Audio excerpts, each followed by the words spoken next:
योगी सरकार बिहार की तर्ज पर महिलाओं को 20,000 रुपए से लेकर 50,000 रुपए तक की मदद देने का विचार कर रही है। ये रकम एक साथ नहीं बल्कि किस्तों में दी जाएगी। अगर ये योजना वाकई लागू होती है तो इसका सीधा फायदा या कहें सीधा असर यूपी की करीब 6.5 करोड़ महिला वोटरों पर पड़ेगा, यानी कुल वोटरों का लगभग आधा हिस्सा। यही वजह है कि इस खबर ने सियासी गलियारों में हलचल मचा दी है। नमस्कार, मेरा नाम शुभम गर्ग है और आप देख रहे हैं हमारा फाइनेंस से जुड़ा शो मालामाल वीकली।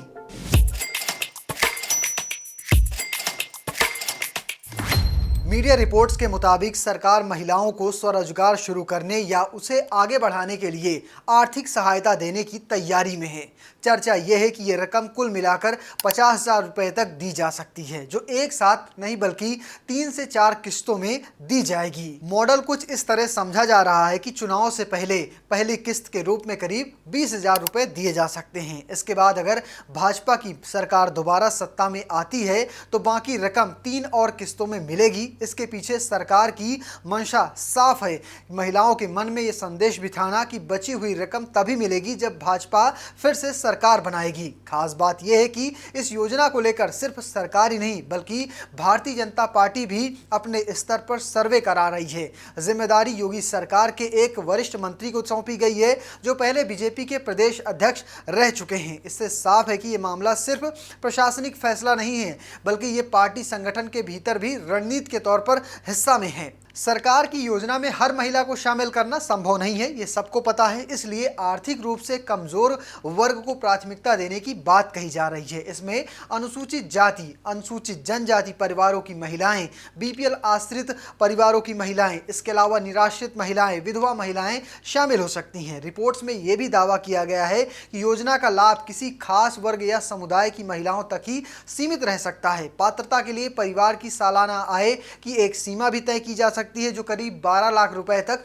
हो सकती है। हालांकि अंतिम फैसला सरकार औपचारिक प्रस्ताव और शासनादेश के बाद ही साफ होगा। गौर करने वाली बात यह है कि उत्तर प्रदेश में महिलाओं को आर्थिक रूप से आत्मनिर्भर बनाने के लिए राज्य ग्रामीण आजीविका मिशन पहले से काम कर रहा है। इसके तहत करीब 10 महिलाओं का एक समूह बनाकर उसमें अलग अलग स्वराज गतिविधियों में जोड़ा जाता है। गौर करने वाली बात यह है कि उत्तर प्रदेश में महिलाओं को आर्थिक रूप से आत्मनिर्भर बनाने के लिए राज्य ग्रामीण आजीविका मिशन पहले से काम कर रहा है। इसके तहत करीब 10 महिलाओं का एक समूह बनाकर उन्हें अलग अलग स्वरोजगार गतिविधियों से जोड़ा जाता है। मौजूदा आंकड़ों के अनुसार यूपी में करीब 9,87,000 परिवारों की लगभग 98 लाख महिलाएं इन स्वरोजगार समूहों से जुड़ी हुई हैं। यानी सरकार के पास पहले से ही करीब 1 करोड़ महिलाओं तक पहुंचने का एक तैयार नेटवर्क मौजूद है। अगर नई योजना को इसी ढांचे से जोड़ दिया जाए तो लाभार्थियों की पहचान और उन्हें आर्थिक गतिविधियों से जोड़ने का काम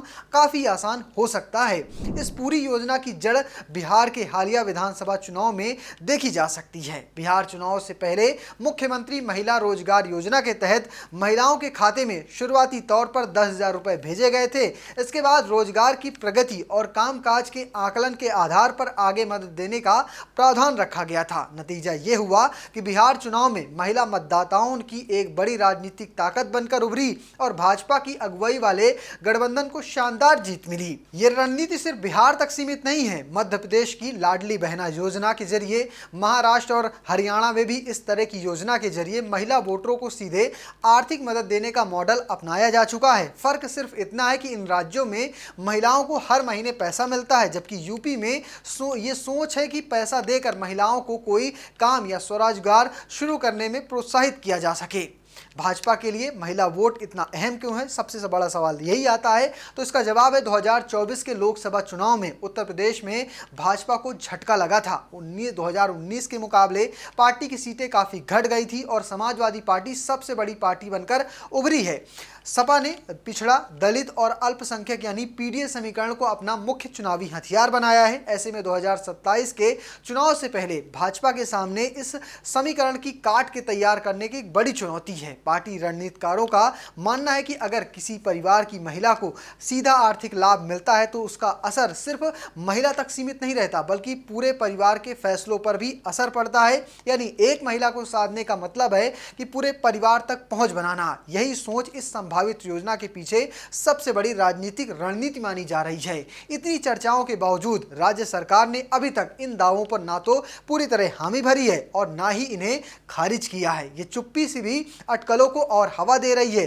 दूसरी तरफ समाजवादी पार्टी के अध्यक्ष अखिलेश यादव ने पहले ही ऐलान कर दिया है कि अगर सपा की सरकार बनती है तो महिलाओं को 40,000 रुपए दिए जाएंगे। यानी महिला वोट बैंक को लेकर सत्ता पक्ष हो या विपक्ष, दोनों तरफ से दांव खेले जा रहे हैं। अब सवाल उठता है, क्या इतनी बड़ी रकम खर्च करना मुमकिन है? अब बात करते हैं आंकड़ों की, जो इस पूरी योजना पर सबसे बड़ा सवाल खड़ा करते हैं। यूपी में कुल वोटरों की संख्या करीब 13 करोड़ 40 लाख है। इनमें महिला वोटरों की संख्या करीब 6 करोड़ के आसपास है। अगर इनमें से आधी यानी 3 करोड़ महिलाओं को इस योजना का लाभार्थी माना जाए और हर महिला को 20,000 रुपये हर महीने दिए जाए तो कुल खर्च करीब हो जाएगा 60,000 करोड़ रुपए।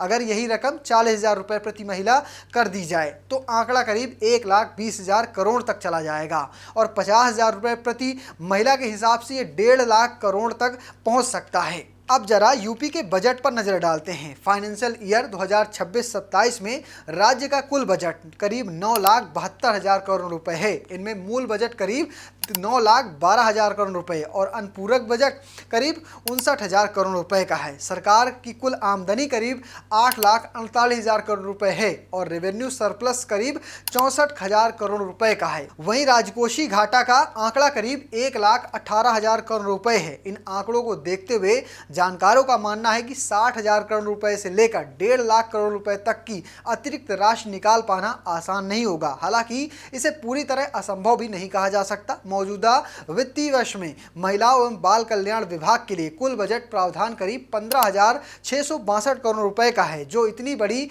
योजना के लिए पर्याप्त नहीं है। ऐसे में सवाल ये भी उठता है कि क्या केंद्र सरकार इस खर्च का कुछ हिस्सा वहन करने के लिए तैयार होगी। हालांकि इतिहास बताता है कि योगी सरकार बड़ी रकम खर्च करने में कभी पीछे नहीं हटी। 2017 में सरकार बनने के तुरंत बाद पहली ही कैबिनेट बैठक में 36,000 करोड़ रुपए की किसान कर्ज माफी की घोषणा हुई थी। इसके अलावा गन्ना किसानों को 2017 से अब तक 2 लाख करोड़ रुपए से ज्यादा का भुगतान किए जाने का दावा सरकार करती है। ऐसे में अगर सरकार वाकई महिलाओं के लिए कोई बड़ी योजना लाना चाहे तो संभावना है कि लाभार्थियों की संख्या को सीमित करके, यानी सिर्फ गरीबी रेखा के नीचे या स्वयं सहायता समूह से जुड़ी महिलाओं को दायरे में रखकर या उन्हें सीमित करके इस खर्च को कुछ हद तक व्यवहारिक बनाया जा सकता है। फिलहाल स्थिति यह है कि ना तो सरकार ने इस योजना की औपचारिक घोषणा की है, ना ही आंकड़े या पात्रता का दायरा साफ है। लेकिन इतना तय है कि 2027 के चुनाव से पहले महिला वोट बैंक भाजपा की सबसे बड़ी प्राथमिकताओं में से एक बनकर उभरा है। बिहार में मिली सफलता के बाद ये मॉडल यूपी में किस रूप में सामने आता है, कितनी महिलाओं को इसका फायदा मिलता है और सरकार इतनी बड़ी रकम का इंतजाम कैसे करती है, इन सवालों के जवाब आने वाले महीनों में साफ हो जाएंगे। फिलहाल आपको हमारा वीडियो कैसा लगा कमेंट बॉक्स में लिखिएगा और पेज को फॉलो करना, चैनल को सब्सक्राइब करना बिल्कुल मत भूलिएगा। धन्यवाद।